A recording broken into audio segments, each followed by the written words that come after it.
नमो नमः. आजचा श्लोक आहे जे नेहमी दुसऱ्याचे दोष दाखवतात याविषयीचा. बघा, खलह सर्षपमात्राणि परछिद्राणि पश्यति आत्मनो बिल्वमात्राणि पश्यन्नपि न पश्यति.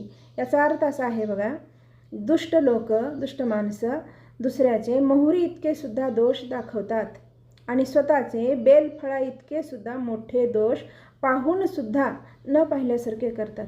हे जगामध्ये असंच चाललेलं आहे. दुसऱ्याचे दोष दाखवण्यामध्ये आयुष्य चाललेलं आहे, पण स्वतःची सुधारणा कधीच करत नाहीत ना, स्वतःचे दोष कधी पाहत नाहीत. याविषयीची कहाणी मला तुमच्या कहाणीच्या माध्यमातून तुम्हाला मी सांगते. बघा, एका गावामध्ये रामू नावाचा एक माणूस होता. तो सगळ्यांचा दोष दाखवायचा.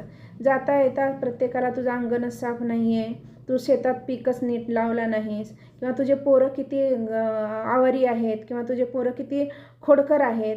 प्रत्येकाला काही ना काही तू म्हशीकडे लक्ष दिलं नाहीस, तुझ्या शेताकडे लक्ष दिलं नाहीस, काही ना काही चुका दाखवायचा आणि सांगायचं. गाव सगळं त्रस्त होतं. पण एकदा काय झालं बघा, त्या गावामध्ये पूर आला आणि पूर आल्यावर प्रत्येकजण आपल्या घरामधलं सामान वाचवण्यात मग्न होते. आणि हा त्या लोकांना कुणाचं काही वाहून चाललं होतं, कुणाचं काही वाहून चाललं होतं. आणि हे पाहत असणारा नेहमीच्या सवयीप्रमाणे हा त्यांना म्हणायचा, अरे आधीच व्यवस्था करायला काय झालं होतं, किती आळशी आहात तुम्ही. असंच प्रत्येकाला काही ना काही म्हणू लागला ज्याचं वाहन चाललं होतं वाहत त्यांना.